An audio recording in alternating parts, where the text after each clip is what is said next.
програми што може да ја вознемират малолетната публика.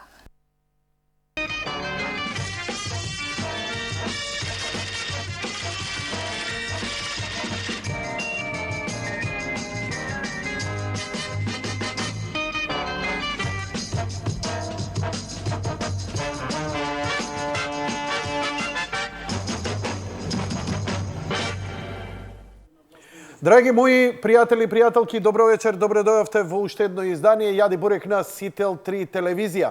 Вечерва, да ви кажам дека прв пат политички се определувам. Вечерва влегувам во кампања за председател и премиер на Македонија, и тоа доживотно, да биде избран господинот Јункер, човекот кој ќе и донесе на Македонија 700 милиарди евра. Ако тој донесе 700 милиарди евра, јас ќе го цитирам или парафразирам мојот газда Дзинго, стари сениор, кој на времето кога излезе Тупурковски и рече ќе донеса милиарда во Македонија, имаше избори, излезе Љубисав Инаванов Дзинго и рече: дечки, гасите, нема избори. Дајте му одма да биде председател. Чим носи милиарда? Ако за милиарда ние прекинуваме избори, тогаш за 700 милиарди, Јункер, јас сум твоја бич. За тебе, Јункер forever in our hearts. Ние сме Јункерови, Јункер е наш. Другарице, посадите цвече, куда војска друга Јункера крече. Ке се подсетиме и на старите хитови. Извинете, јас сега влегувам малце со клизечи во сево ова, но се случува во овој момент една таква рашомонијада, една таква пародија на целава ситуација, ја не знам како поинеку да ви ја представам. На линија го имам Бобан Нонковиќ, ќе го видите во Аголот, а зошто и што ќе разговараме со Бобан, ќе видите од прилогот кој идеше на Сител телевизија. Режија, мојот компјутер со звукот вклучен. Председателот на Европската комисија Жан-Клод Јункер рано утринава за момент ги подгра надежите на македонците дека Европската унија конечно решила вистински да ја помогне на Македонија. По завршувањето на неформалниот состанок на Европскиот совет посветен на мигрантската криза, Јункер истакна дека шефовите на државите и владите на ЕУ земјите се договориле да ја дадат 700 милиарди евра помош на Македонија за справување со овој проблем. More funds to stabilize our immediate neighborhood, up to 1 billion for Turkey and 700 billion for the former Yugoslav Republic of Macedonia. Но од Европската комисија денеска го поправија својот прв човек, напоменувајќи дека во однос на сумата за помош на Македонија, Јункер направил јазична грешка. Неговата портпаролка Мина Андреева на пресконференција истакна дека комисијата ќе додели 17 милиони евра во пакет за Србија и за нашата земја, а не 700 милиарди само за Македонија. So there is indeed a 7 in the figure. It's 17 million. This is online for everyone to reread, as much as it is in all our press releases, in the official communication with the priority actions that the Commission. Портпаролката на Европска комисија Мина Андреева. Добро вече. Да и кажам само на госпожата. Добро. Смеам да кажам дека е повикателна или ќе изрипаат со росоидиве? Па, мислам дека ќе ти изрипат затоа што они Нека се изрипаат. фригидни. Adopted yesterday, so this is the figure that we can mobilize for Serbia and for the former Yugoslav Republic of Macedonia. Додека Брисел го боли глава како да ја смири воената реторика меѓу Хрватска и Србија во однос на бегалците, кои се воведува меѓусебни забрани за движење на граѓани поради овој проблем, Унијата сега мора да се занимава и со исправање на својот често заморен и весел прв човек и неговите лапсуси. Гафовите на Јункер, кој за себе признава дека обожува цигари и алкохол, само ги подгрева и онака зовриените проблеми на Европската унија со мигрантите.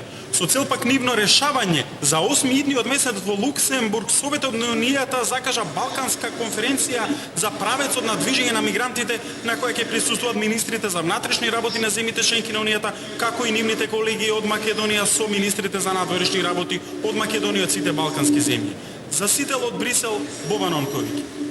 Бобан Нонковиќ за Јади Бурек од Брисел. Бобан, добро вечер, добре дојде. Ја почнав на шега, работата воопшто не е на шега и никој не ја сваќа како таква.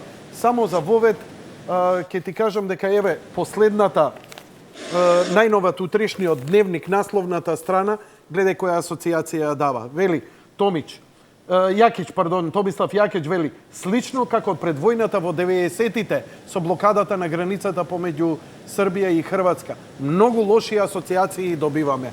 Бобан... Го кажав тој во прилогот кој што го пушти. Токму така. Кажи ми, што се случува, Бобан, на обширно за целава оваа рашомонијада која во моментов? Бегалци, криза, пари, помош, ова како да се случува некаков распад, како да веќе... Да, повели. Најпрво ќе ти цитирам двајца високи, што би рекле ке нашиот северен сосед дужносници од Европската Унија. Тоа се еврокомесарот за внатрешни работи и миграцијски прашања Димитрис Аврамопулос, кој вчера кажа дека Европската Унија воопшто не била подготвена за мигрантска и бегалска криза се допред месец и пол-два. Иако 2 до 3 години, не во толкав наплив и одеднаш, но 2 до 3 години редовно во бранови се случуваше мигранти да доаѓаат од арапскиот свет и Африка, земјите кај што се воведуваше демократија, сепак Европската Унија дури пред месец и пол и два сватила дека всушност се соочува не само со наплив на милиони бегалци, него се соочува со промена на демографијата на собствениот континент, како и менување на ликот и сликата на националните држави кои функционираат 28 на број во рамки на Европската Унија, која себе сака да се представи како најдемократско друштво на целиот свет. Интересно дека они вика дека овој број не може страшно да ја промени демографијата на Европа, дури и милион да дојдат, Европа која има 100 милиони жители и повеќе. Вториот кој ќе ти го цитирам е Петер Сијарто, министерот за надвешни работи на Унгарија, земја која е најмногу погодена која се наоѓа директно на рутата, на патот на мигранти, иако не е крајната цел, се разбира. Тој рече пред минатата недела дека според податоците на унгарското разузнавање, кои што подпираат на податоци добиени од нивните колеги од арапскиот свет и од Африка, 30 до 35 милиони лица од Сирија, Ливија и останатите земји од арапскиот свет и од Африка кои се погодени од демократијата, се подготвени, се подготвуваат или веќе се тргнати кон Европа. Ако 1 до 2 милиона не можат да променат, 35 милиони луѓе, мислам дека и тоа како може да променат, па и цела демографија на еден простор од 500 милиони жители колку што има Европската Унија. 500 милиони, да. Добро. Значи, ние сега се соочуваме со еден нов вид, не може да ја наречам војна, бидејќи овие луѓе бегаат од војна, не доаѓаат, се надеваме за сега барем да донесат војна, но бегаат војна, а носат немири таму каде што пристигнуваат не поради нив самите, туку поради реакциите на националните држави.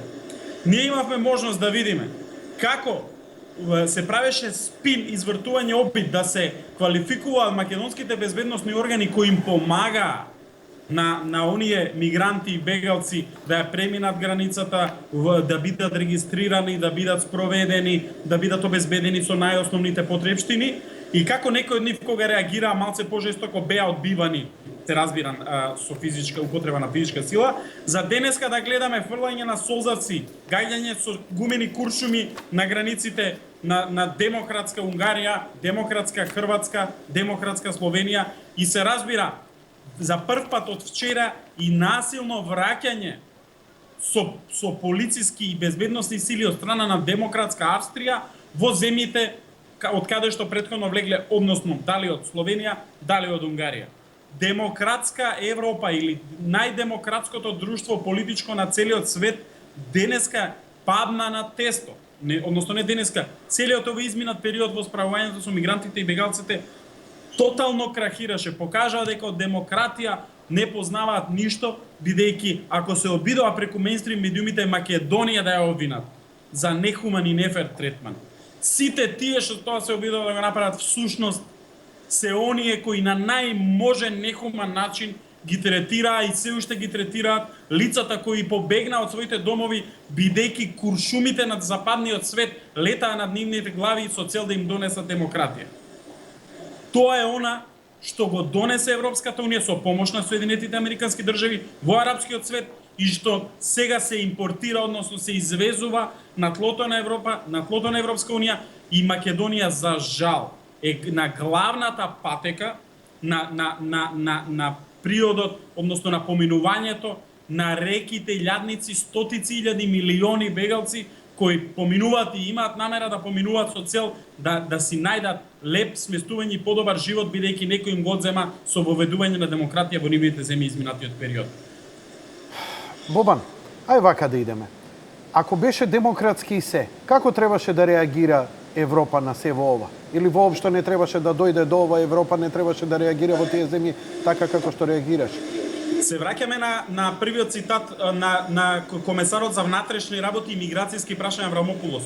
Тој рече дека Европа апсолутно не била никако подготвена за овој наплив, иако биле свесни бидејќи 3 години поред тие луѓе од таму тргнуваа, се спрема, дел поминува, иако законите на земјите кај што транзитираа меѓу кои Македонија забранува пренос и помош на бегалци и мигранти, тој и се казнуваше кривично со казна затвор од 1 до 5 или 10 години.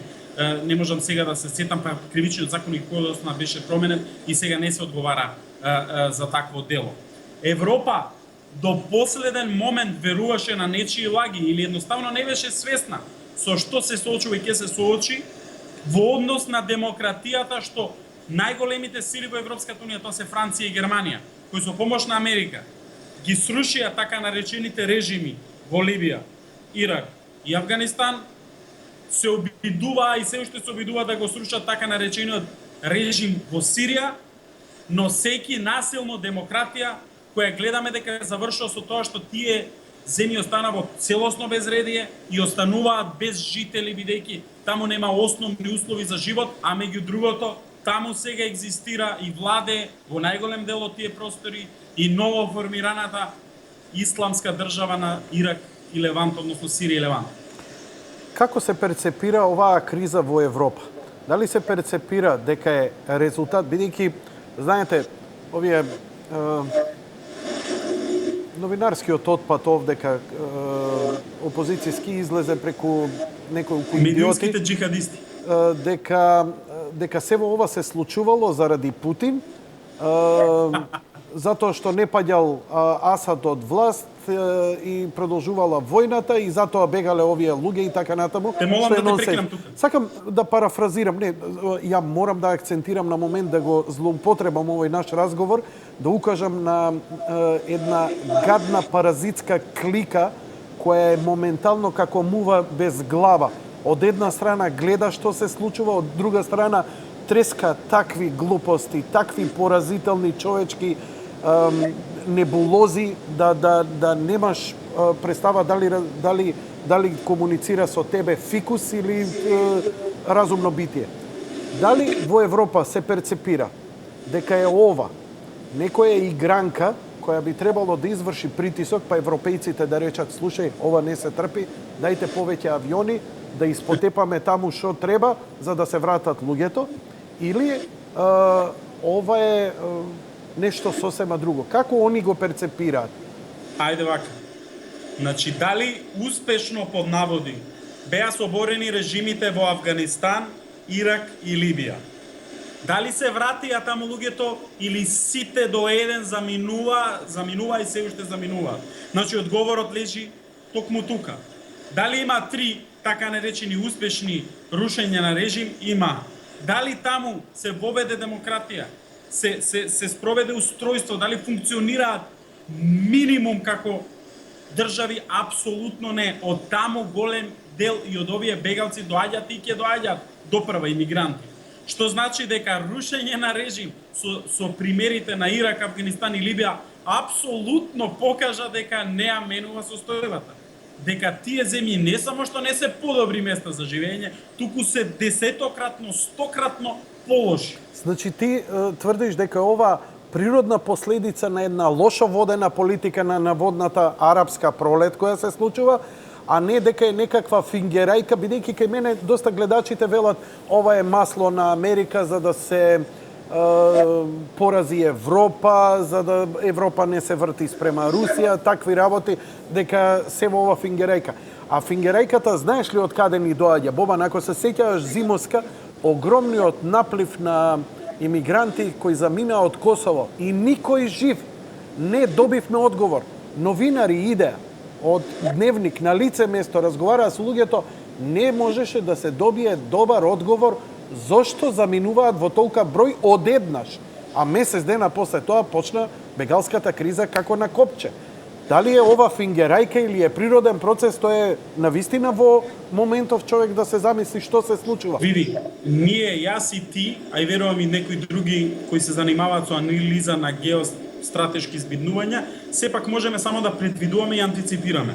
Во конкретниот случај со лицата, односно околу 300.000 жители на Косово кои ја напуштија државата минатата зима, всушност се работеше за чисто од економски причини. Тоа беа така наречени економски емигранти. Зашто? Затоа што Косово, како исто така една успешна ново формирана држава под меѓународен протекторат, не успее да го обезбеди основното, а тоа е лицата кои живеат таму, сите луѓе без разлика на етничка и религијска припадност, едноставно немаат работа и немаат основни услови за живот.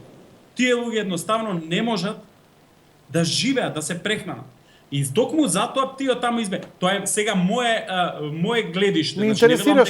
Ме интересира, чисто шпекулираме, бидејќи навистина ниеден политичар не може, некој не излегува со сериозна анализа која би била валидна во овој момент.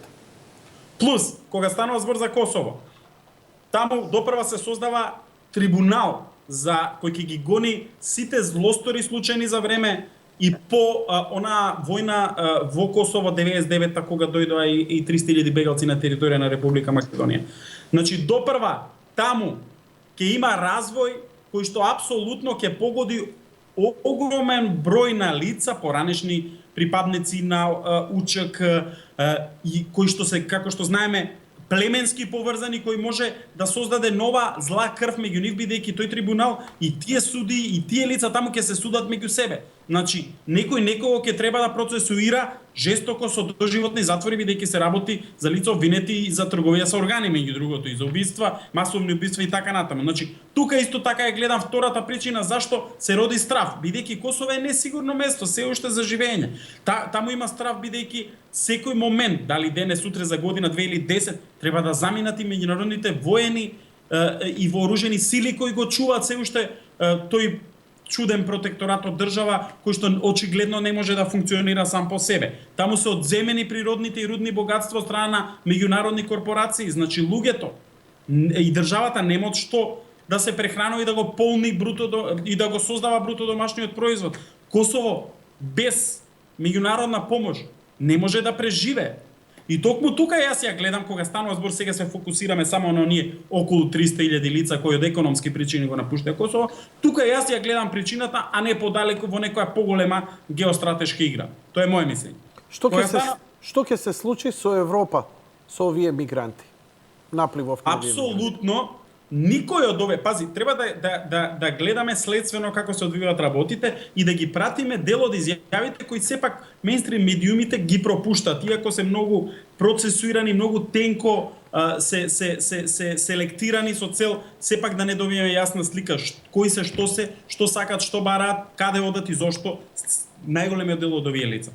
Прво и основно, ако видовме ние изјави на лица кои веќе се пристигнати во првите точки на Европската унија и Шенген зоната, што е многу важно, тоа не смееме да го пропуштиме, бидејќи сите земји од Европска унија не се членки на Шенген зоната, како што сите земји на Шенген зоната не се членки на Европската унија. Значи, прва точка на тло на Европа, каде пристигнуваат, тоа е Република Грција, која што е и членка на Шенген зона и членка на Европска унија. Сите 100% од овие лица не сакаат да останат во Грција. Апсолутно не ги интересира. Не сакаат ни во Македонија, не сакаат ни во Србија.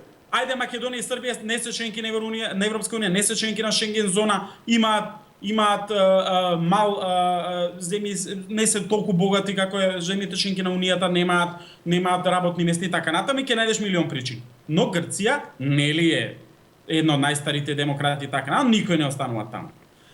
Понатаму продолжуваат низ Македонија и Србија, транзитираат, стигаат до Унгарија. Унгарија која што е сериозна земја членка на Европската унија со добар економски раст, еден од најголемите во рамки на унијата. Апсолутно не остануваат ниту еден, имаат само, не знам, 50 или 100 побарано да останат како азиланти во Унгарија. Па зашто тогаш Унгарија ги спречува да влезат? Не, Унгарија не може да го издржи притисокот, ти доаѓа огромен наплив. Таму се блокирани коридорите, се блокирани железничките и патните коловози. Таму не може државата, патниот крвоток не може да функционира нормално, ти е запушен. Имаме ситуација каде што во еден момент таму има по 150 до 200 илјади луѓе. Ти можеш да замисли градски стадион пута 10 на едно место луѓе. Тоа е што се случи Унгарија, тоа не може да го издржи. Сега истите тие лица, кога веќе Унгарија затвори границата за момент кон Србија, се пренасочија кон Хрватска, не сакаат ни таму да останат. Не сакаат ниту во Словенија, која една веќе од ова гледна точка, една од веќе постарите, поискусните во рамки на унијата, со силен GDP, со голем раст, така со добри услови за работа и све. Не сакаат ни таму. Имаш изјава на една од емигрантките која вели: "Ова е за нас сиромашна земја." Значи и они веќе имаат цел каде додат, а тоа е Германија. Не сакаат дури ни Австрија. Сега, каде е проблемот кој што сакаат да го создадат овие засегнати земји членки на Европската унија? Они велат: "Не, ајде ќе ги поделиме." Тоа беше и одлуката завчера на Советот на Европската унија што се донесе, но они само донесоа одлука за прераспредела на 120.000 бегалци. А до сега се претпоставува негде меѓу 800 и 900 илјади дека се дојдени. Значи, што правиме со останативе? Не и се. Сите членки на Европската унија и Европската унија во целост имаат договор за реадмисија. Тоа значи враќање на лица кои што не добиле азил во нивните земји со земјите кои што се кандидати како Србија и Македонија.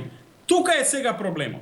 Што се случува? Иако сега е само на ниво на изјава дека тоа е потврдено дека има договор за реадмисија, и тоа не само за граѓани на тие земји каде што би се вратиле како Македонија и Србија, тука и за лица од трети земји, што е многу важно за нас, бидејќи сите овие кои транзитираат бегалци и емигранти се всушност лица од трети земји. Ако тие, дали Унгарија, дали Австрија, дали Хрватска, дали било кој, одлучат да ги вратат во Србија, бидејќи таа е земјата, враќањето се случува само во претходната земја, не можеш да ја вратиш 6 чекори назад. Ако се почнат да ги враќа, Австрија веќе почна да го прави тоа кон Хрватска и кон Унгарија, преку договор за реадмисија. Сите кога ќе се натрупаат во Србија, тоа е како една цевка која ќе почнеш да ја пуниш, се запушува и може да пукне. Србија исто така има договор за реадмисија со Република Македонија, може истото да почне да го прави и да ги враќа во Македонија. Во Македонија се случува чепот. Зашто? Зошто не можеме да ги вратиме во Грција? Не, имаме ние договор за реадмисија со Грција, но слушај, ова е многу важна информација.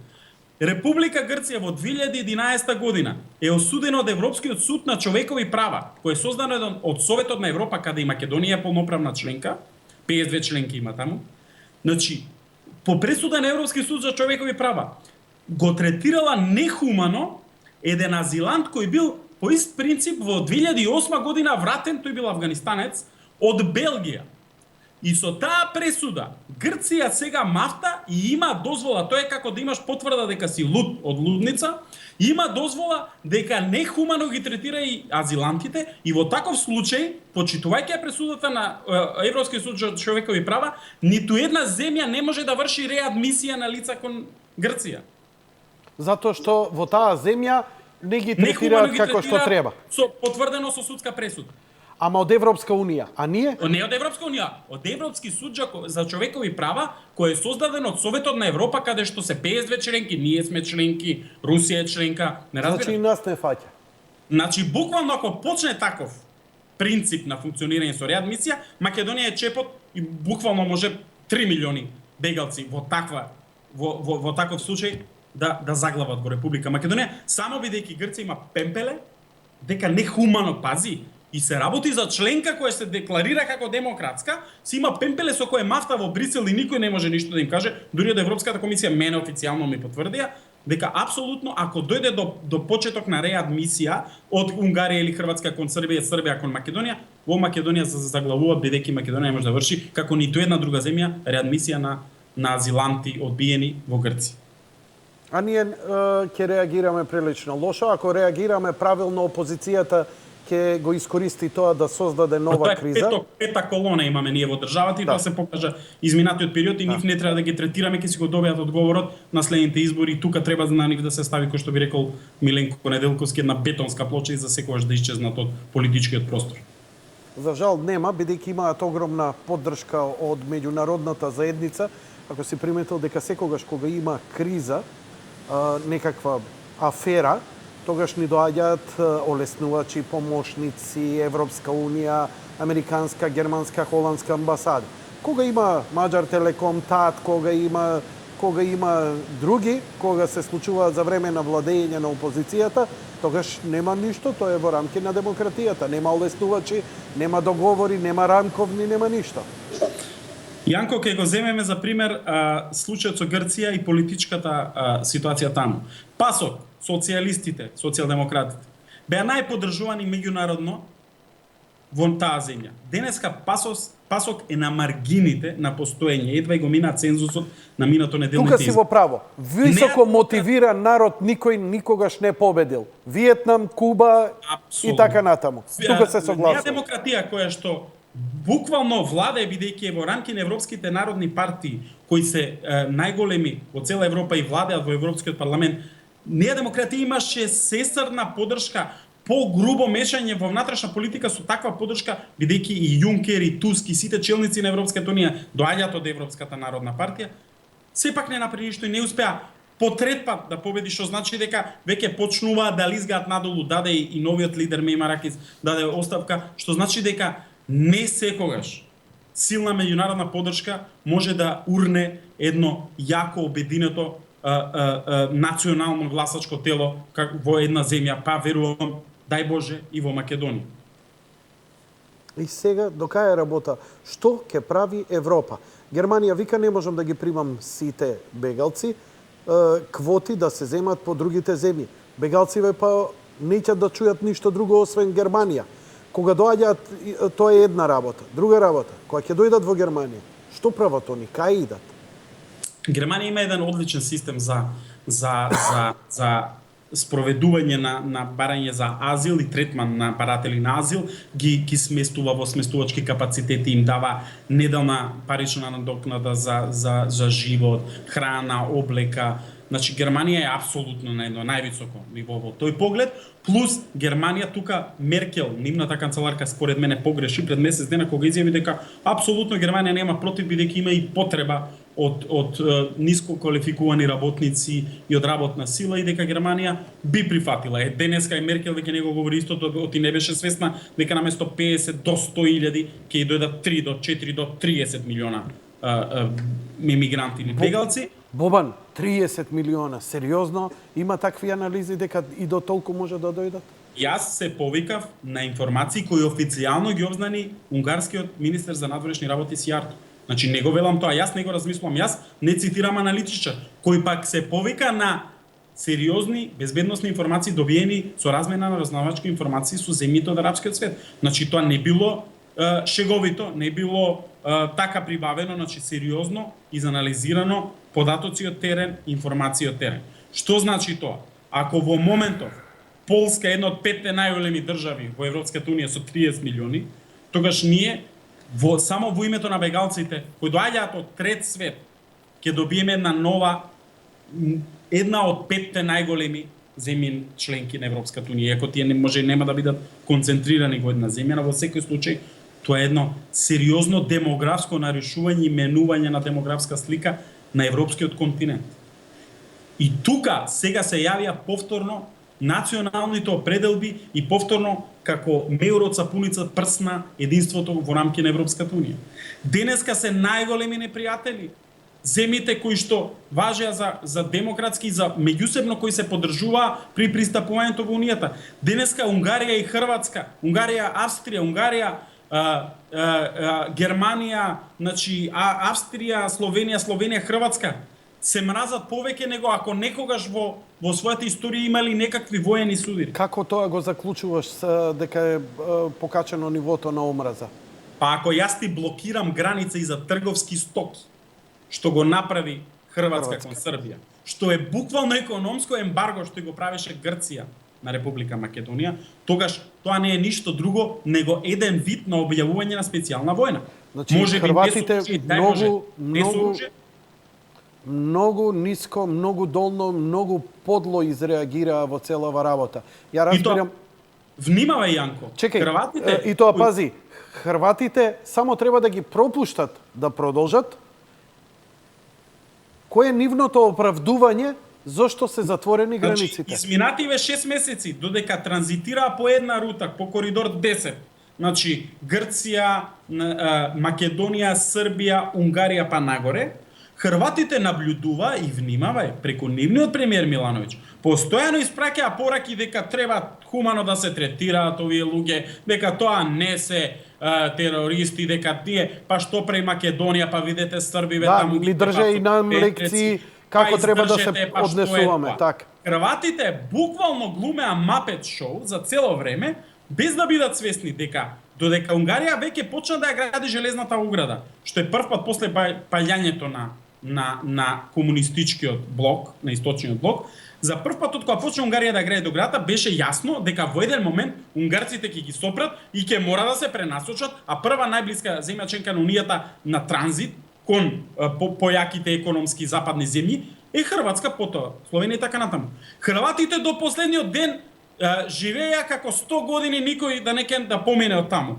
И кога во првите 48 часа им влегоа 10.000 од овие лица, бегалци и емигранти, Хрватите прогласија крах, прогласија речиси воена состојба, не знаеа што да прават. Низ Македонија, да се подсетиме, транзитираа според некој процент околу 600-700.000 од овие емигранти.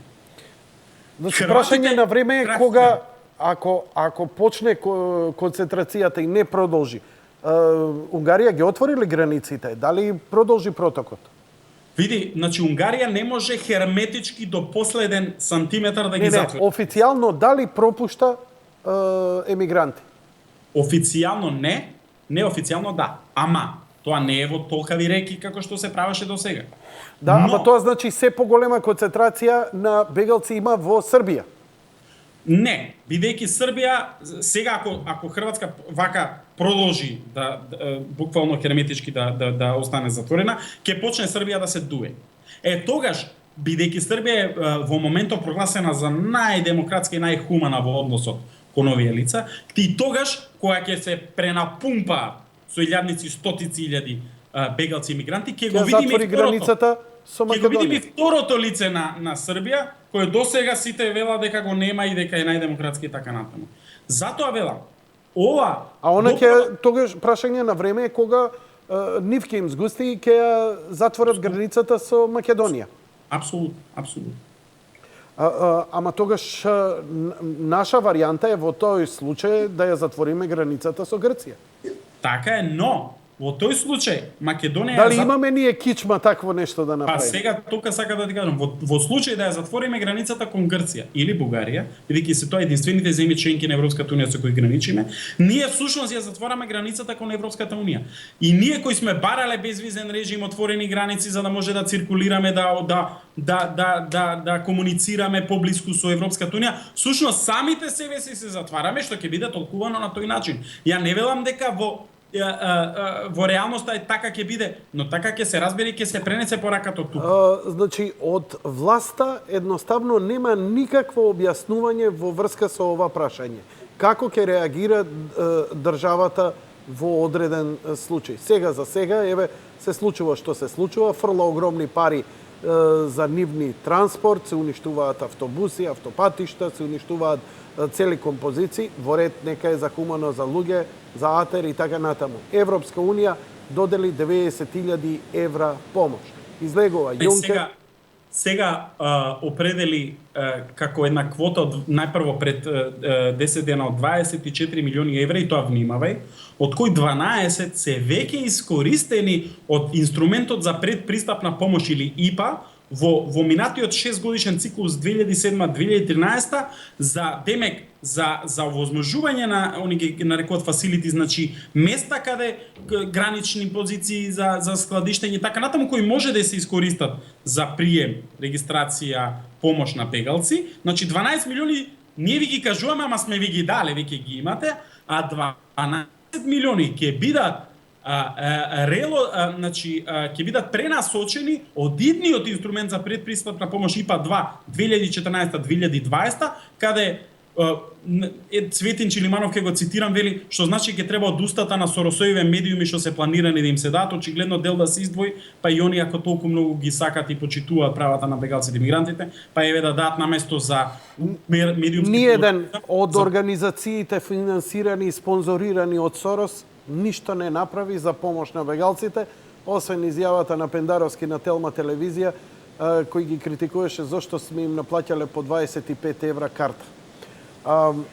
И само да докажам, и имаме вчера одлука на Европската, односно проект на Европската унија кој беше синоќ усвоен од страна на шефовите на држави влади на земји членки на унијата за доделување на дополнителни 17 милиони евра, но внимавај, за Македонија и Србија. Се уште не се знае, бидејќи Србија е 2-3 пати поголема од Македонија и по жители и по територија. Значи колку најголемиот дел ќе добие она, колку Македонија. За вчера председателот, она што го пушти ти во мојот прилог, на комисијата најпрво во Европски парламент да каже дента 700 милиони само за Македонија, а вечерта во Европскиот совет да каже 700 милиарди евра само за Македонија. И на крај испадна 17 милиона. 17 тоа поделени со Србија, од кои најверојатно 3-4 милиона ќе бидат за Македонија. Да. Што е смешно, што нема да ја покрие ниту нафтата потрошена за нивниот транспорт. Апсолутно. Зошто Европа не сака да ја помогне на Македонија? Затоа што Европа, односно, пази, да внимаваме, претходно сум кажал ке тебе, Европа и Македонија.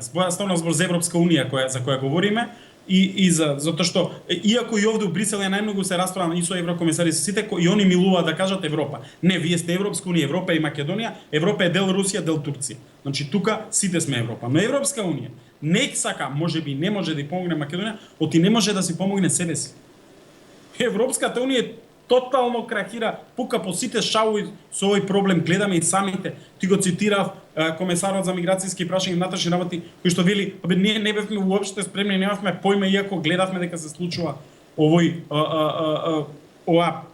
еден вид преселба на народи која се случува. Но самите емигранти, сега како што гледаме, самите емигранти не се опасност толку по себе, директна, непосредна опасност, туку се опасност оние заостанати односи, нерешени децениски антагонизми.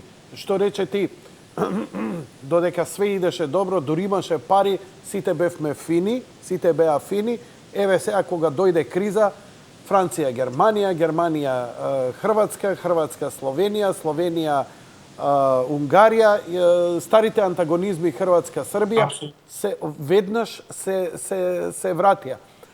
Се откопаа воените секири за сега само на вербално ниво. Колку е тоа сериозно вербално сега во моментов, тоа препукување што го следиш? Значи, повторно ќе се вратам на оно што ти го кажав. Ако се точни, ја верувам дека се точни, бидејќи до сега единствени кои погодија се во однос на развој на настани, за жал, се унгарците. Премиерот Орбан, министерот за надвешни работи Сијар. Ако се неговите информации точни, дека допрва следува 30 до 35 милиони емигранти бегалци, тогаш дефинитивно Европа тоа нема, Европската унија, тоа не ќе може да го издржи.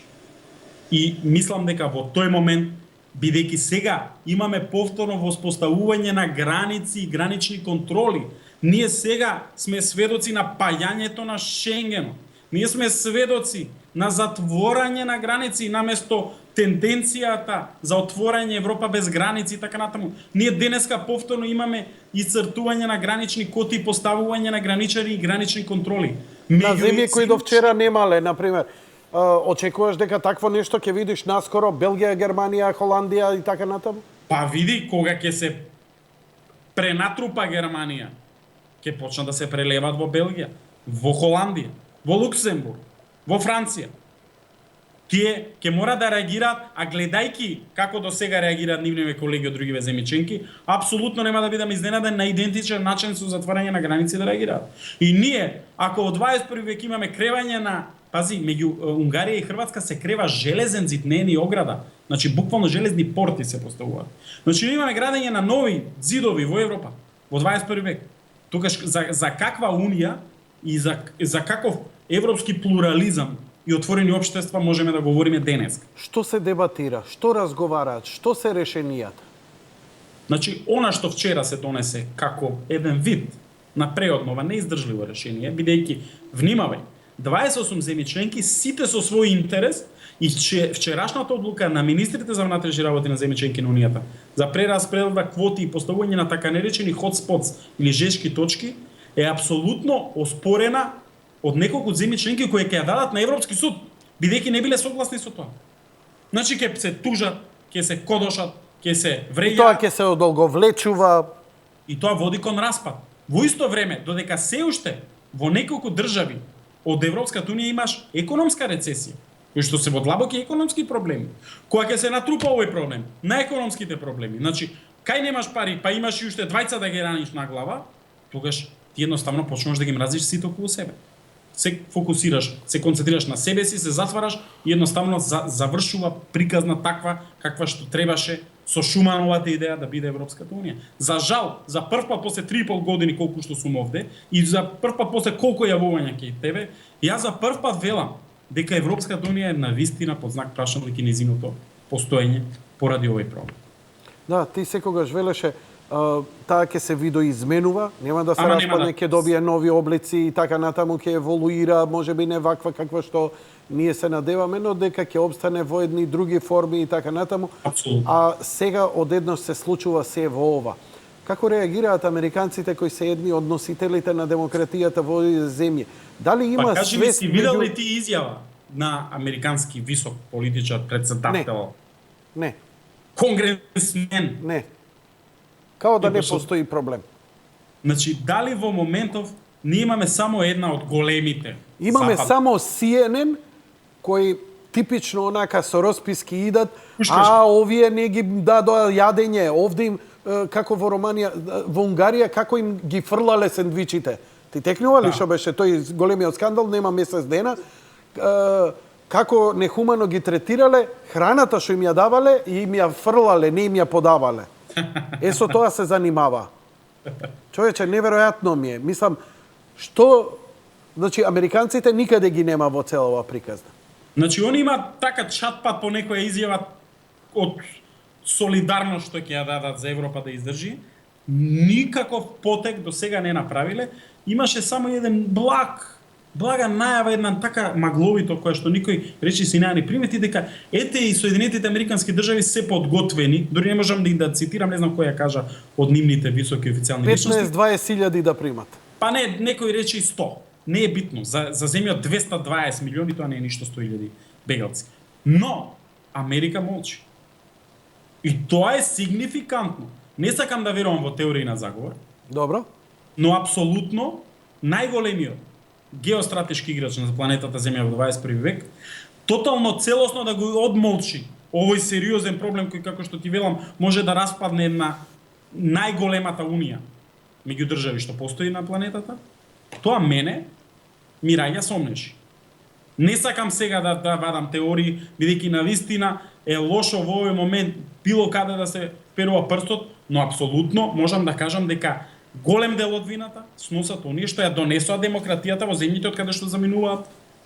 Да. Масовно Откако се малце целава оваа работа вжешти во Европа и стана прилично сериозна, дојде до реакција од Русија, која веќе конкретно на терен сериозно, за разлика од досега. Нели имавме изјави дека, не знам, американците бомбардирале со беспилотни летала, па не знам, летнале јорданци, па летнале овие, па летнале оние и ништо од тоа. Но овој пат се појавија сериозни снимки каде што многу жестоко ударење со некои чудесни оружја, со многу жестоки удари извршија со помош на русите сириските воени сили врз позициите на ИСИС. Бидејќи нели ИСИС е во суштина целиот проблем зашто тоа се случува што се случува. И сега има една од тука има една работа која дури тука се разбудија американците кои рекоа Асад треба да седне на маса да се преговара и со него. Требало да се контролира што тоа правеле русите а очигледно русите ја прават онаа работа што не ја завршија американците или воопшто не ја ни отпочнале. А проблемот кој деновиве јас го актуализирав во емисијата, иако соросоидите покушаваа да се обидуваат тоа да го испинуваат преку тоа дека нели прашањето зошто бегалците исклучиво бегаат во Европа, а не одат во богатите земји кои им се многу во близина, како Саудиска Арабија, како Обединетото кралство, како и други земји кои се ултра богати и за кои имаше податоци дека може да примат им стотици илјади бегалци. Па излезе министерот за надворешни работи на Саудиска Арабија кој рече дека од 2013 до сега Саудиска Арабија примила 2,5 милиони бегалци од Сирија, која изјава не беше подкрепена, ама со ниту еден било каков податок. И сега, нели, спинот беше овде као соросоидите, види таму сунити, шиити, па не се сакале, па ова, па она, па затоа Германија. Има ли малце се прашували некој зошто не бегаат во сродни земји? Зошто исклучиво Германија? Најпрво имаше официјални изјави, ова не знам која цитираш ти, од страна на лидерите на Саудиска Аравија, Катар, и сите Обединети арапски емирати, дека они всушност ги имаат со бодликави жици затворено своите граници кон овие земји.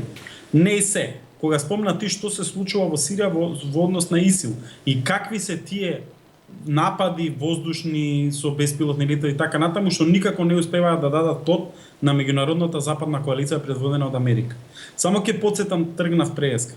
Во 1999 година имавме напад на земја каде што немаше сечење на глави, каде што немаше брутални убиства, каде што немаше присуство на терористички кели и цели држави создавање, кои се опасност по целиот регион па и кон светот. Таа држава, колку беше 30 и неколку дена, колку беше Србија, односно СР Југославија тоа време, жестоко бомбардирана и беше клекната на колена. Ние као во Ирак и Левант, односно дел од Сирија таму и Ирак, имаме присуство на голема, огромна терористичка организација, група која има као создадена и своја држава, кои што се као далеку по не наоружани однос на војската на СРЈ, кои као не може американскава војска, која исто така предводи меѓународна коалиција, која е као ги бомбардира нивните позиции, никако да им нанесе штета. Инаку, еве, мора да направиме една кратка пауза, нека остане за размислување, ќе се обидам и во вториот дел. Само да завршам. Да, Ја имаме Русија, која пред 2 недели започна директно да се вмешува со оружје, присуство војно и така натаму таму, за до денеска да имаме загуба од околу 2,5 се претставува илјади лица, припадници вооружени терористи на исламската држава. Инаку, границата Хрватска ја затвори неколку дена откако доби на подарок врвни хеликоптери од Соединетите американски воени хеликоптери од Соединетите американски држави. Случајно или не, ја не знам. Само ги вадам фактите кои ги читам овдека во вестници секоја вечер. Идеме една кратка пауза, па веднаш потоа продолжуваме со разговорот.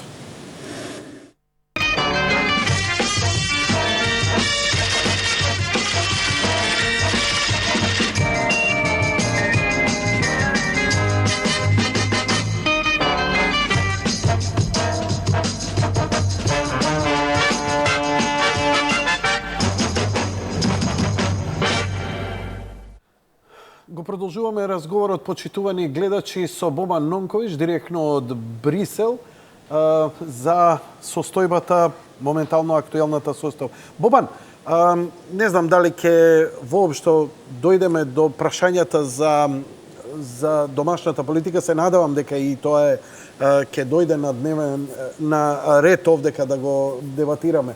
Значи, во овој момент земјите членки буквално како да се збунет и како да реагираат, како да се префрла одговорноста, во суштина како да се префрли одговорноста од еден на друг. Два коридора нив им се најголеми за доаѓање на бегалците. Едниот е преку Балканот, другиот е преку Италија. Така е, но тој е во моментов 20% од прилика од вкупниот наплив и пристигнување на... Значи, Македонија, Србија се главната лента, не идат преку Бугарија, не идат преку Романија. Токму заради тоа, синоќа, Европскиот совет донесе одлука на 8 октомври идниот месец на 8 во Луксембург да се одржи Балканска конференција за мигрантската рута. Внимавај, на која ќе бидат министрите за внатрешни работи на земји членки на Унијата и министри за внатрешни работи со министри за надворешни работи на земјиве кандидати пред се Македонија и Србија.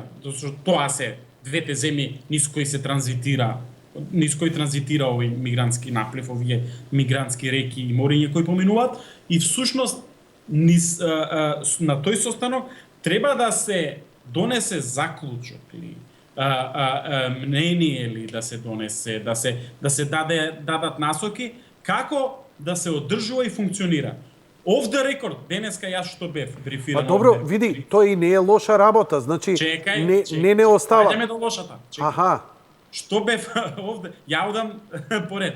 Што бев денеска брифиран, всушност намерата е како што се договорени синоќа hotspots или жешки точки во Италија и Грција, бидејќи се први земји на пристигнување на бегалците, а и се земји членки на Шенген зоната и Европска унија, каде што треба да се регистрираат, примаат, згрижат така натаму.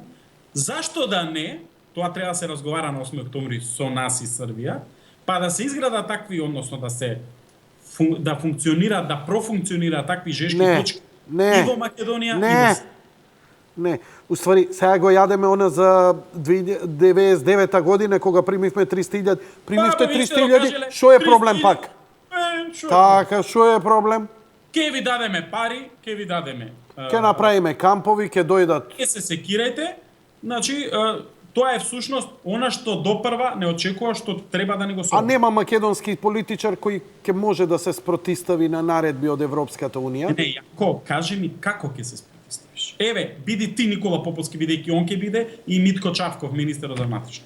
Ајде кажи ми како ќе се спротиставиш. Имаш ли моќта твојот глас да вреди исто во случајот со Хрватска и нивниот премиер Милановиќ или нивните Што викаш, Пета Калона ќе те сменат, има... Па они од внатре, ама не тоа ќе Пета- ги активираат добро познатите дугме терористи или активисти, борци за човекови права во земјата, и ти можеш да имаш не само политички проблем и политички притисок, можеш да имаш безбедносен, односно воен Ама, удар. нели, безбедносен проблем сам по себе ќе биде распад на државата со толку бегалци?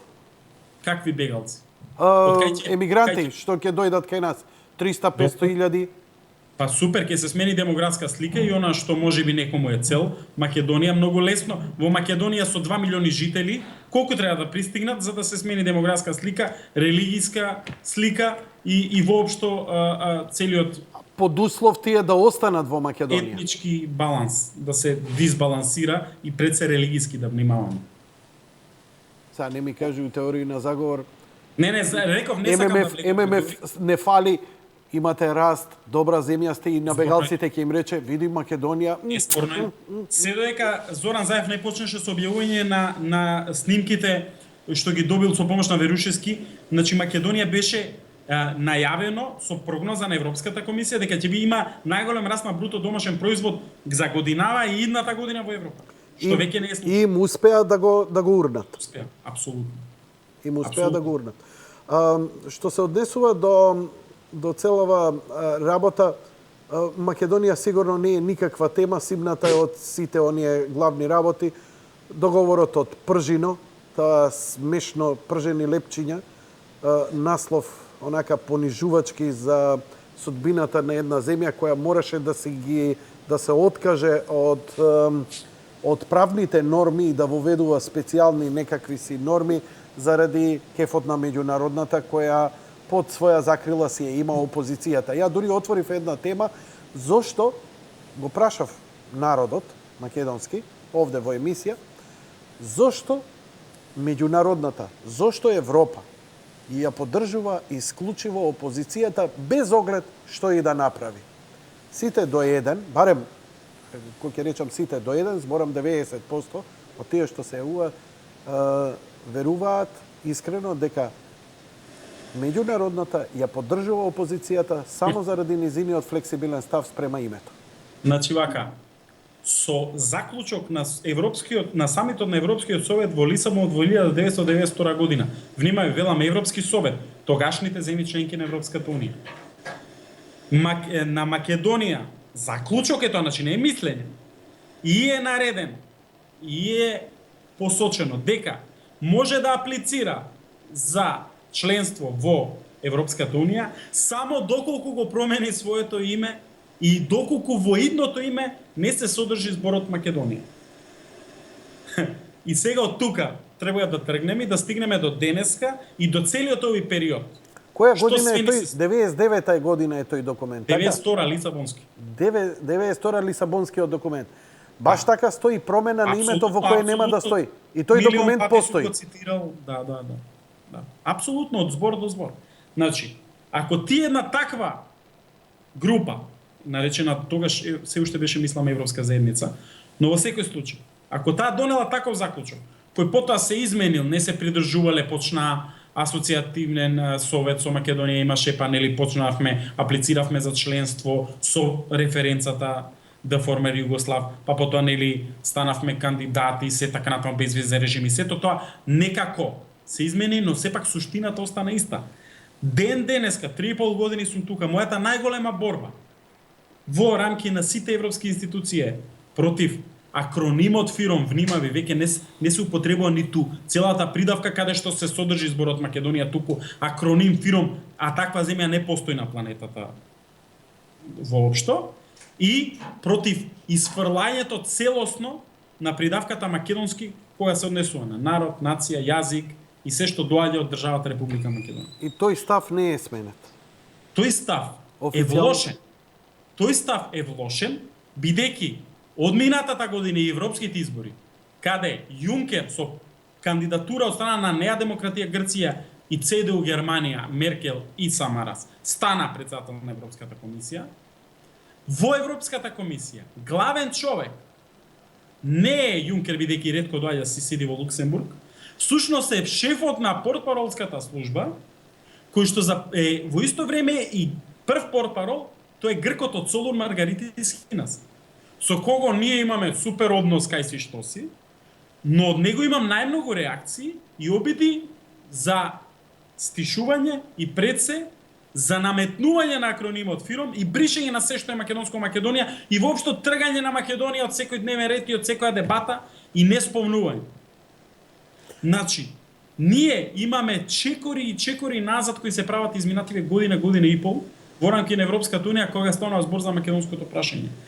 За нивна среќа, во Македонија добро им се одработи од страна на петата колона во СДСМ и нивниот квази лидер или каков и што и да е Зоран Заев, кој што ја донесоа земјата до колена, со сето она што го правеа, за да конечно се оствари и грчкиот услов кој го поставува на секој самит на Европски совет, кога велеа луѓе не ги блокираме заради името, ги блокираме бидејќи не исполнуваат копенхашки критериуми. А тие критериуми се владење на право, слобода на изразување, така натаму и така натаму.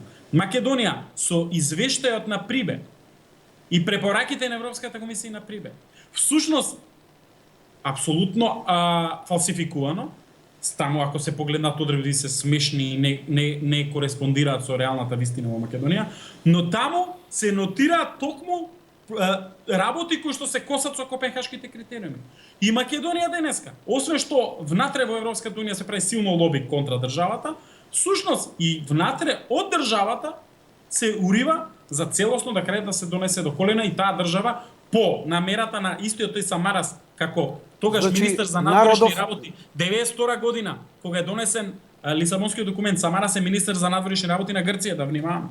Значи да се доведе до таа ситуација кога се преговара за Македонија да исчезне. Значи, точно е она што народот го чувствува дека опозицијата овдека предводена не од СДСМ, од Сорос, бидејќи Сорос ја предводи опозицијата. Тие се вика стопени едни со други, не може да ги разликуваш. Така. не работи на промена на името, да бидеме нешто Вардарска Македонија или Горна, па останеме, па ќе останеме. Тоа е една голема лага. Се работи за потполно преименување и губење, значи тие принципи се останати, тие документи се останати и најверојатно дека овие го имаат дадено тој избор дека ќе го спроведат и ќе го поддржат, бидејќи во добра кампања видовме дека, нели, утре ќе се ангажира повторно А1 телевизија, нели, тоа да не те... Круна на оваа фашизоидно значи ќе иде потполна промена на име, идентитет, јазик и национална историја. Апсолутно. Значи, нема да постои името Македонија, бидејќи сите грчки политичари воопшто не разговараат за какво име Македонија, туку за едноставно за исчезнување Македонија македонски. Значи, ова што фашизоидно почна? Фашизоидно шовинистичка кампања на Грција која трае веќе долго време, беше вчерашната изјава на нивниот министер за одбрана и лидер на владеачката партија Независни Грци, Панос Каменос, кој на наша новинарка дописничка на Канал 5, кој изводено си работата Сања Ристиска, мислам дека се вика, и во камера и вели: престанете Македонија, него крадете нашето име, историја, Македонија е Грчка. Човек кој што владее, класичен ултрадесничар со класична ултралевица Сириза, заедно со Ципрас, ти го кажува тоа јасно, отворено и недвосмислено. И ние, зарем ни треба друг доказ? Всушност, во сите нон-пейпери, дел од нив јас сум ги објавувал, дали на МИЕ, дали на други медиуми, кои што циркулираат низ европските институции овде во Брисел, како и во Страсбург и во Луксембург, бидејќи во тие три града и држави се распоредени институциите на Европската Унија. Таму циркулираат неофицијални документи или нон-пейпери кои што постојано ги испраќаат грчки, но внимавај, и бугарски политичари или амбасади или мисии. Таму постојано не се цели на државата, ниту на името на држава. Се цели на македонскиот идентитет и на македонската придавка. Постојано се негира македонската историја и се што содржи, што има исконско македонско во себе. Значи, целта е најпрво политички тотално да се дестабилизира, за да не може да привлекува економски инвестиции, започне економски да паѓа, за да се донесе до колена. Потоа не е целта да се смени името. Македонија, јас сум сигурен дека и денеска народот би прифатил некаква придавка, дури на референдум. Јас мислам, нека да не бидам баба Вања, но мислам дека би прифатил дали Горна, Северна или било што, ама да си има Македонија, во неја да живее македонски народ што говори македонски јазик со македонска историја. И така нема да го прифатат тоа. Не, па не е нивната цел, зашто знаат првиот момент. Внимавај, Македонија е растурена уште од царството на Александар Панаму. Зашто? За да никогаш повеќе не постои, а не за да истата се врати на големата маса со големите играчи, со членство, со членство дали во НАТО, како најголема воено-политичка групација во светот, или во Европската Унија. Македонија за прв пат после илјадници, стотици години нема повеќе да биде на менито, туку ќе биде на масата активен учесник. Тоа не можат да си го дозволат некои кои активно работеле со стотици и илјадници години да снема се што е македонско на планината, да се претопи и фалсификува во она квази грчка држава историја која што постои денеска, создадена во 1832 година. А она има поддршката и од Америка пред се, и од Европската Унија. Создадени од западните сили, они не може да нема. Русија никогаш не била наклонета кон Македонската православна црква и кон Македонија. Така што во една многу незавидна ситуација се најде. Сум кажал тоа ке тебе, Македонија не се рекна затоа што навистина нема голем пријател. Нема. Дури и Русија тоа не е. Турција која се декларира како таква, да. Праша некои од нашите политичари при секоја средба на високи политички личности, дали на највисоко ниво, средно или така натаму, што се условите за било каква поддршка, помош од Турција? 2 џами, 6 џами, 16, 100 центри. Колку курди се доселени во Штип? Нека се распрашаат слободно, нека работат медиумите за да учат. Се разбирате, отворена е Македонија за странски студенти и тама работа, не обвинувам со тоа, не велам дека е лошо. Но дали не е тоа стратегиски? Јас имам информација за илјадници, не за десетици и стотици лица, кои студираат на универзитетите во Штип, не е само државниот, мислам дека има и приватен таму, стипендирани од турската држава. Маđar Телеком.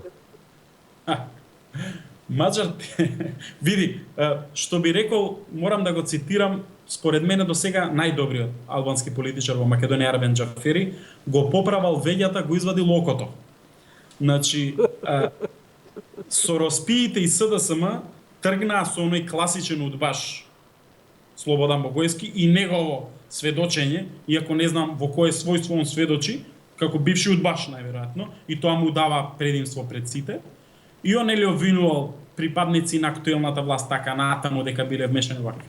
Од документите, внимавај сега, не збориме кажал Јанко Петко или Станко, него од документите, од фатена кореспонденција по мејл, значи фатени телефонски разговори, не знам што се има у тие документи таму, фатени официјални документи. И првите луѓе во тоа време на Мажар Телеком со надлежните во тогаш Македонски Телеком. Ние гледаме всушност дека владата на СДСМ 2002-2006 го расторила македонскиот народ со крими договори со цел да не се наруши монополот на Телеком, да се билдаат цени, да се краде македонскиот човек кој говори, кој користи телефон, а за тоа добивале сериозни финансиски надоместоци. Има ли некакви одзиви оваа афера во Европската Унија? Има ли некаков интерес затоа што американците сериозно се ангажираат околу целава работа?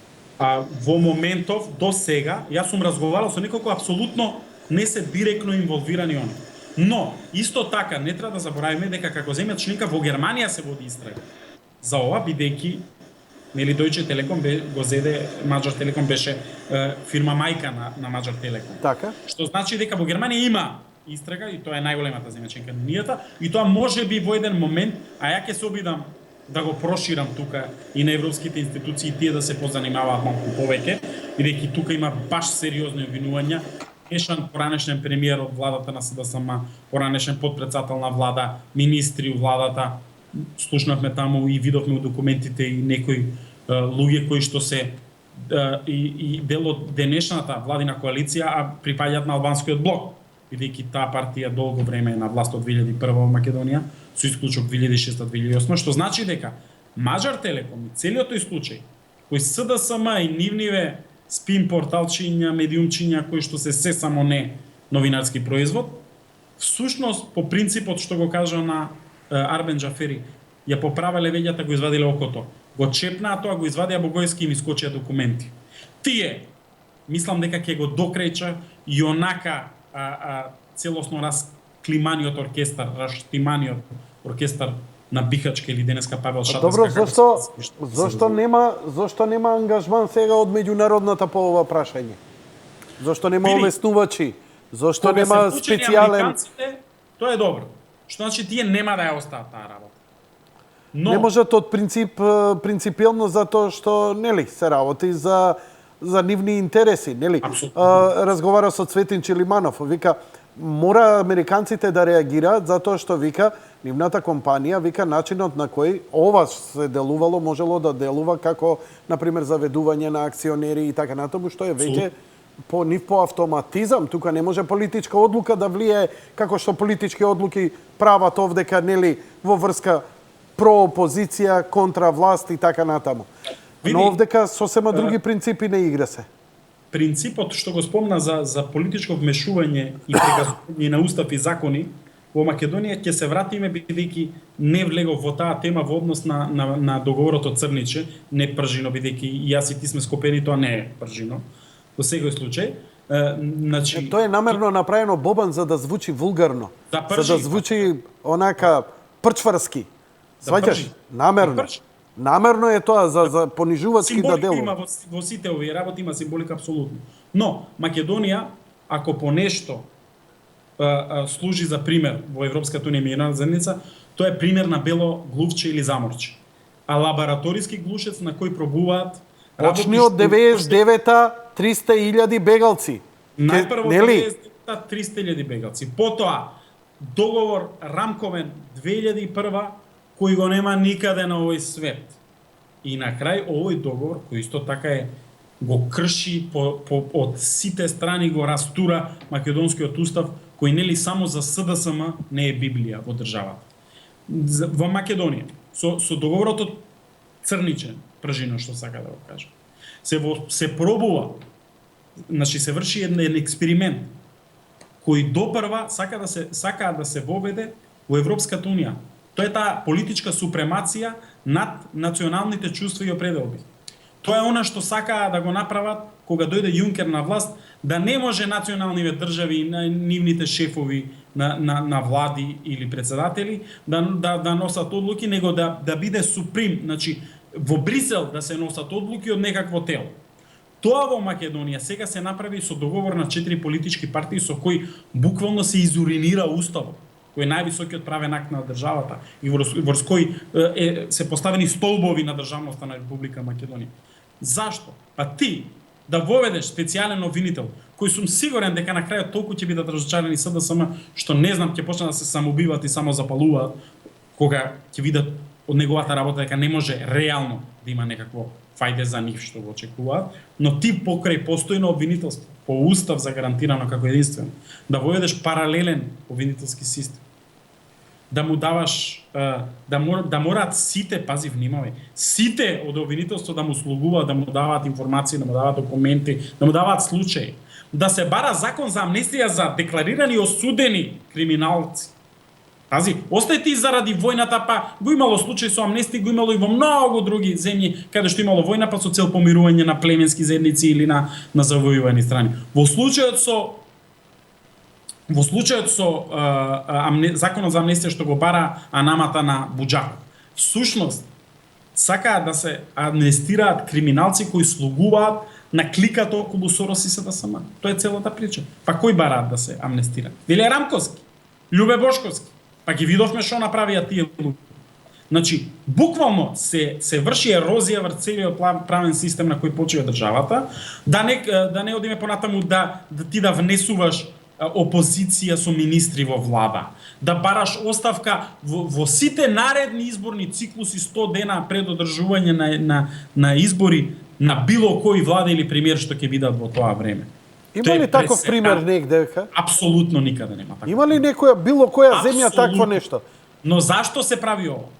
Тоа е експеримент кој во овој случај После ќе треба у Шкотска, у Каталонија, у Шпанија, у Франција. За Шпанија, за Шкотска, за Каталонија, за Баварија, за буквално сите земји имаат вакви проблеми, каде адхок со одлука на племенски поглавари што ги вика Мирка или политички лидери, не е битно, ќе се поништи, изуринира устав, закони, држава, све, ќе се донесе политичка одлука и така треба да функционира државата, а народот тотално да биде понижен и да не одлучува за ништо. Ти ако на држава, на народ му одземеш право на глас, бидејќи со правото на глас избира мнозински партија која сака да го представува власт, ти всушност му го одземаш правото на живот, на тој граѓанин. Протекторат. Тоа е едината која ние кројат за нас. Панама протекторат со лакеи послужници кои нема да служат на народ, туку ќе служат на странци. Нели? Апсолутно. Пак велам. Една работа само би го завршил цело во ова. Уствари во суштина пред да кажам мојот последен збор и да се простам од тебе. Нели мислиш дека со доаѓање на есента напливот на бегалци ќе спласне, бидејќи напливот се зголеми како затоплуваше времето. Сега кога водите ќе биде се постудено, поладно, поголеми бранови, се очекува да бидат помалце. А ти велиш па дека дури и во минатото, нели во оние времиња кога немале вакви превозни средства, не постоеле се миграциите спласнувале кога доаѓале зими, тоа е јасно. Апсолутно. Но тенденцијата апсолутно, па исто така сум сигурен дека нема да престане. Значи можеби нема реки, но потоци на бегалци и мигранти понатаму ќе пристигнуваат. Затоа што ова во таков број и наплив почна, како што велат американците, тригер, одеднашка, значи не беше ова, имаше бегалци, имаше мигранти, но одеднашка почнаа реки. Зошто одеднаш почнаа реки? Па тука повторно треба да влеземе во теорија на заговор, што нели не ќе ми двајцата да го правиме во Јас сакам да го правам. Ај шпекулирај као за крај. Или неблагодарно е да не си имаш проблеми. Па ти кажав, ако се предпоставува со безбедносни информации на разузнавачки служби дека ќе пристигнат 30 до 35 милиони бегалци на тлото на Европската унија и на Европа воопшто, тоа е менување на демографијата на европскиот континент. Кому му е тоа во интерес? Кому? Па на некој што не сака Европската унија доволно да ојача, за да не биде зависна ни политички ни економски од него. Русија ли е тоа? Не верувам. Ти благодарам многу за гостувањето, Бобан. Ти благодарам за исцрпниот разговор. Остануваме во контакт затоа што работиве драматично се менуваат од минута во минута и да видиме како ќе се случуваат. Останува најголемата тензија повторно на Балканот, хрватско-српската граница и како тука ќе се развиваат работите. Утре таму треба да бидат Хан, се вели Могерини во Србија со цел да ги ублажат, да преговарат, но мислам дека тоа ги откопа дел од воените секири, за среќа за сега само вербално. Среќето Северина и Цеца да среди. Немој да се бринеш. Бога ми тешко и Бога ми ќе оди оваа работа. Многу е лош. Многу е лош. Во секој случај, Јанко, ми беше драго како и секогаш во твојата емисија. Имам неверојатен фидбек секогаш кога гостувам ке тебе во емисија. Сакам ова да го кажам и да ги поздравам сите твои гледачи и негативни и позитивни критики кои добивам, што значи дека и тоа како те гледаат и што значи дека и тоа како само ке тебе можам вака отворено и се да си кажам што не можам да го направам при официјални известувања, дали за Сител телевизија или за македонски информатив. Ми одиме со реклами, слушај, таа портпаролката поздрави од мене. Да и профил мислам. Од источниот сосете, таа ќе добиеш фидбек набрзо. Така, слики нешто профилче да видиме ова. Абе, реклами? Не сме пушти реклами. И што ти вика?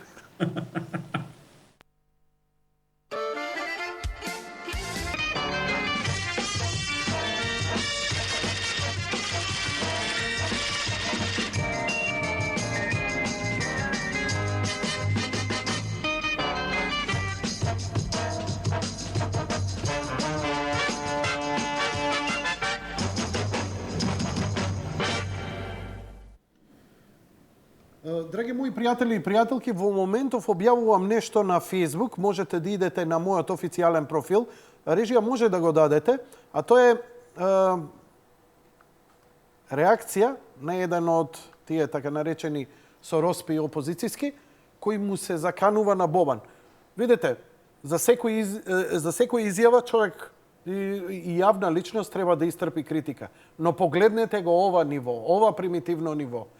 А што е заканата, прво нема интелектуално не може да срочи реченица една, да му се спротистави. Нешто, ајде, пушење, ваму, таму, ово, она. Но, за неговото дете и за неговата сопруга, мислам, колку се бедни. Знам како е, Бобан не се плаши, затоа што се ова невидени кукавици, дури можеш и со дезодоранс да ги избрзаш, со пипс може да ги разбркаш околу тебе. Тоа е една работа, а втора работа, ова само покажува дека народот македонски тоа како има добро, благодарам режија, може да се префрлиме у студио, има добар сенс со кого си има работа. Очигледно дека твоето јавување вечерва погоди некого во жица, затоа што кажа работи кои се сериозно точни, кои многумина ќе ги загрижат. И треба да бидеме загрижени, затоа што воопшто не е едноставна ситуацијата која се случува. Бобан го имавме, одиме со весниците, утрешните броеви, што ни донесуваат како финале на денешнава емисија. Хрватска и Србија. Томислав Јакич вели слично како војната во 90-тите. Од каде пари за бегство од Сирија? Со плата од 270 евра, до заштеда од 13.000 за пат кон Европа. 2 милиона жители, 3,3 милиарди евра во банките. Од август лани, секој ден сме заштедувале 416.000 евра. Добра работа, добра. Активна регистрација може да го одблокира договорот од 2 јуни. Или гласање со отпечаток на прст, или Тачи ќе ги напушти преговорите. Лидерот на ДП ќе излезе од преговарачкиот процес ако нема договор за активна регистрација и гласање со отпечаток на прст, модел што го понуди СДСМ и со кој се согласи ВМРО ДПМН, но не и ДУИ. Со прст. Да, јас со задоволство ќе дадам отпечаток од прстот кој ќе гласам. Да. Океј. Да видиме што имаме понатаму. Французи и британци снимале филм за Илинденското восстание. Го спремам прстот за, нели, отпечаток од прст. Пошто овие тогаш најверојатно ќе ми бидат со фластери, нешто ќе се исечам. Овакво така да ќе остане. Така. Отпечаток. Имам и други прсти. Уште 2 комада. Може ми и нив употреба да ги дам. Добро. Ако мора со палец, нема проблем, и со палец ќе правиме, нема проблем. Може ќе не бојосуваат, цели ќе не фарбаат вака, може ќе не тетовираат, може бриз ќе ни земат. Од кај можат бриз да ни земат? Па најверојатно, наједноставно, најбрзо ќе биде од анус. Навалете се, ве молам. Так, благодарам. Повелете се, а можете да гласате. Ви беше пријатно? Еве, земете од заедницата овдека да ве посочат. Имаме и малце поголеми чепчиња за земање бриз. Предлог буџет за 2016 година. Буџетскиот дефицит ќе се намали за 3,2%. Предупредување од американскиот државен секретар, САД и Русија може да се судрат во Сирија. Предходно месецов рускиот министер за надворешни работи Сергеј Лавров предложи разговори меѓу Русија и САД за ситуацијата во Сирија, откако САД изразија загриженост поради изголемувањето на руската вмешаност во земјата. Да, Русија е во Сирија и директно се конфронтира со ИСИС. Зошто Америка, која официјално ја предводи меѓународната борба против ИСИС, откако Русија влезе и има сериозно добри резултати, сега се заканува со судир помеѓу Америка и Русија за Сирија. Зар бранат некого? Ја не би сакал да помислам такво нешто. Тоа е дневник насловна страна. Нова Македонија, она што е најдраматичното во моментот. По економијата и бегалската криза покажа колку се кршливи правилата на Европската Унија. Војна во соседството, пишува Младеновска. Вели вака. Покрај прашањето, може ли Македонија уште еднаш, кој знае по кој пат, да стане жртва на блокади, предизвикана од несогласувањата во регионот, присутна и дилемата дали воопшто може да се смета на некаква заедничка европска политика во однос на бегалската криза. Со оглед на искуствата од минатото, во кој токму Македонија беше жртва на неподготвеноста на членките на ЕУ да ја усогласат својата политика.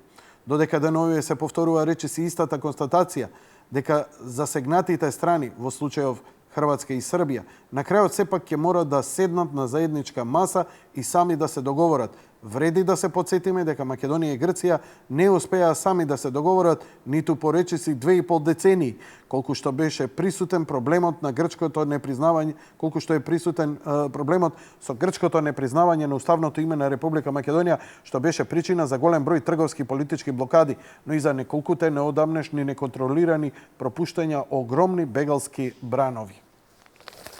Република, економските зони со извоз повисок од милијарда евра. Изборна дебата во Соединетите држави, лаги, извртување и Доналд Трамп. Жртва на местоловец, обвинителка со специјални проблеми. Спасителот од Муртино пак во форма, месијански комплекси, лажна солидарност, европски игри со граници, единство за нова поделба меѓу албанците. Мала речица ќе си го зачисти дворот. Не ги пропуштам нивните фотографии на почетокот. Есента дојде, нели? Утрински вестник.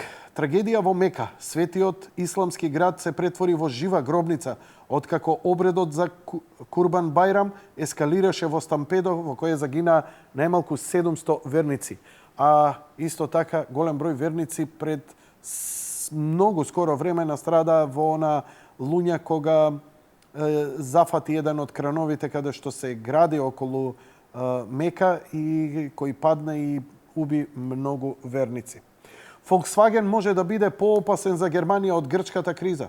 Интервју со Трифун Костовски. Планираме да дејствуваме опозицијски. Уште една опозицијско засилување. Очигледно соросоидите се престројуваат, СДСМ си ги ангажира своите. Инаку, само да ви кажам, да се подсетите, Трифун Костовски беше градоначалник на град Скопје како кадар на ВМРО ДПМН. Така беше и избран.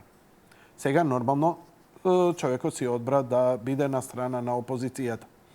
Вардар со трофеот и од Суперкупот, вчера слушавме Бамбара Бумбара, тука се изведуваше, нема повредени аџи од Македонија, сочувство до сите загинати, до нивните семејства.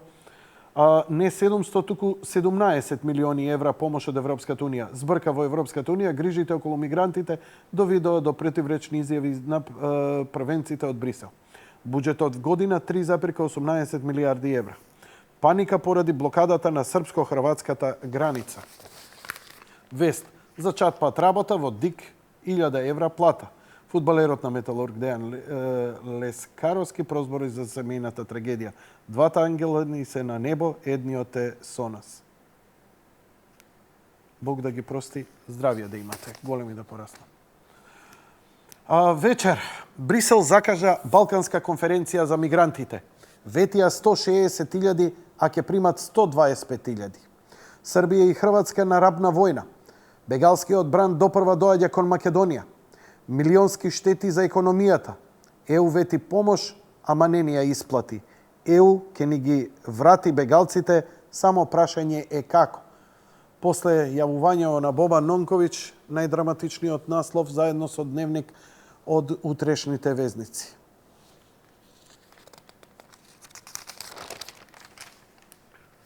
Србија и Хрватска се на работна војна.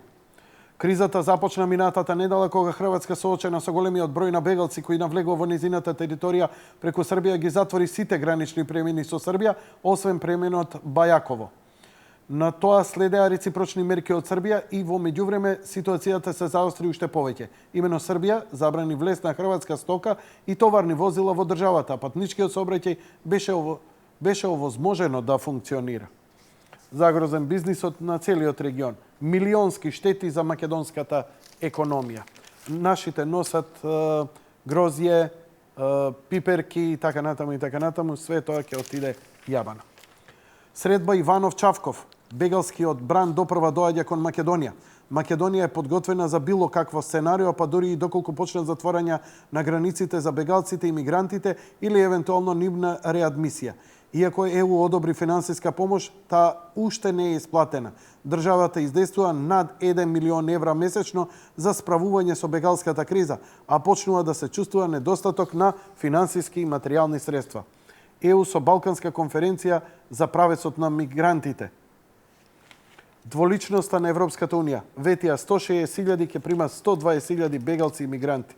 Дволичноста на Европската Унија. ЕУ ќе ни ги врати бегалците, само прашање е како. Луѓе мои, не знам што да ви кажам.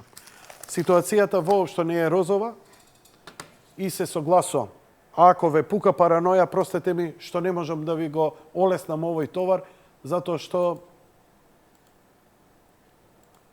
она што го гледаме делува драматично.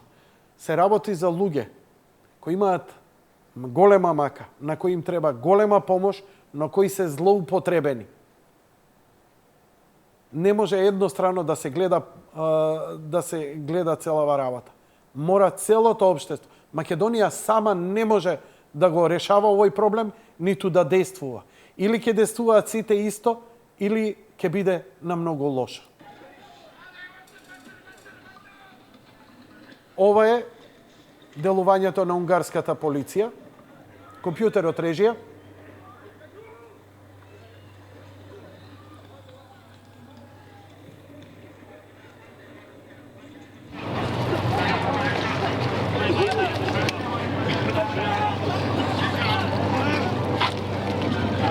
Фрлаат солзавец.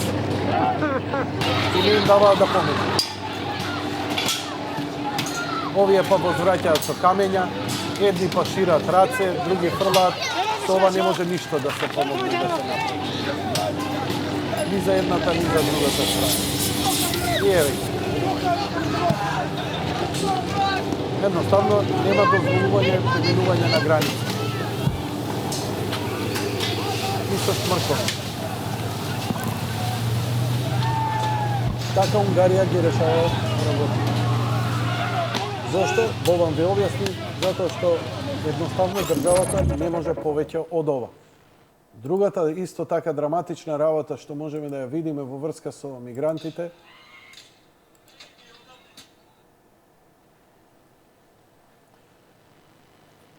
ова е што она што медиумите одбиваат да го catch that bag was lucky.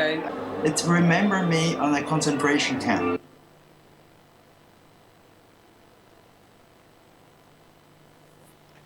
Како мигрантите градат унгарец кој им дошол да им подаде на оние што најмногу им треба, и еве све му изграба.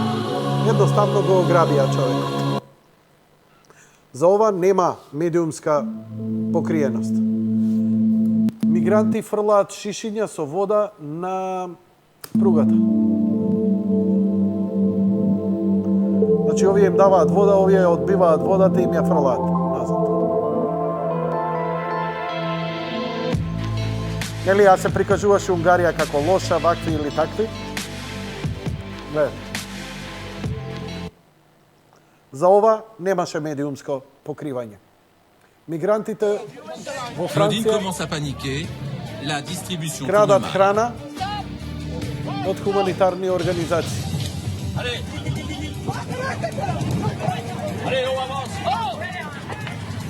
C'est dingue.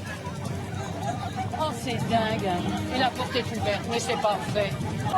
Il va tout distribuer, laisse-le faire, il va tout distribuer. Le camion accélère, mais rien n'y fait. Le véhicule est totalement dévalisé.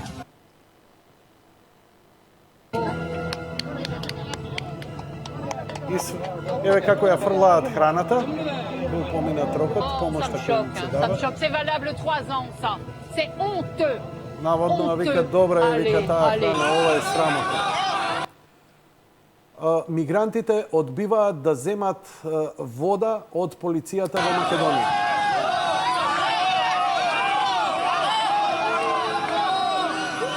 Ова е помошта од Црвениот крст, ова ние го покажавме. Но ова никој не го медиумски не беше покриено. Европа немало за ова. Во Америка не се знае. Но CNN е тука да каже како наводно сме ги тепале.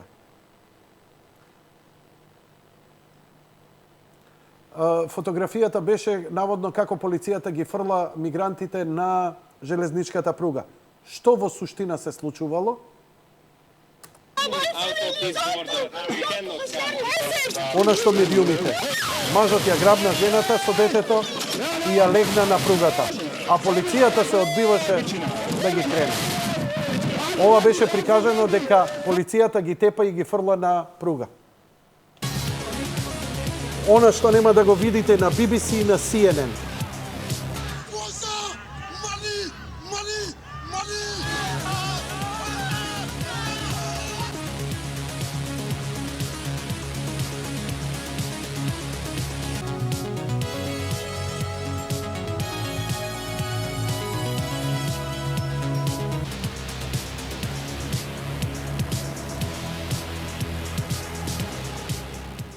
There's a school in Germany that's situated right next to a migrant.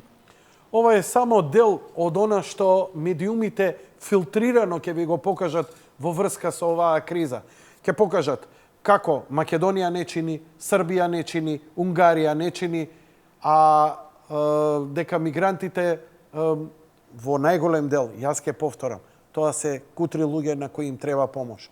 Но дека сите други не сакаат да помогнат, дека ги злоставуваат, а дека се они многу фини и така натаму, е сосема лага. Многу е се подраматични случувањата. Има причина, и тие луѓе, и гладни, и бедни, и бесни, реагираат како што реагираат. Знаете, ама и ја можам да збеснам, и ја можам да се изнервирам, па ако пробам да искршам една жардинјера во градов, алфите ќе ме згрбават од ќотек и одма идам во Бајбокана. Овдека се случува нешто сосема друго пред наши очи. Многу драматично и многу брзо. Загрижени сте? Јас сум. Јас сум. Европа за сега не покажува капацитет дека може да се носи онака како што треба. А ситуацијата меѓу Хрватска и Србија ескалира од час во час. Дали е случајно? Ја не можам, дали се сеќавате дека пред некој ден ви читав дека Соединетите Американски држави и подарија чинот, не знам какви воени, врвни воени, не, чинок е оној транспортниот, не знам какви воени хеликоптери на Хрватска. Не знам дали има влијание, но кога немате одговори, теориите на заговор се нормална појава. Народот бара одговор. Вие сега ќе бидете под дејство на спинување на опозицијските и соросписките медиуми, кои се во ова ќе чекаат, не да им се помогне, пазете, Сорос со сите тие милиони, уште ниедна од нивните организации не отиде да помогне на мигрантите. Ништо од нивниот дел кои ги фрлаат милионите за пропаганда не се пренасочија во хумани цели за мигрантите. Но затоа ќе чекаат да кажат, да видат што јас сум кажал, дали државата, дали некој што ќе се обиде илегално да премине граница бил чукнат со пендрек за да се врати назад, што е добро за негова безбедност, затоа што ќе пририпаат преку ограда, ќе трчаат по железница, а потоа ќе ги прегази воз. Ви благодарам за вашето внимание, драги мои.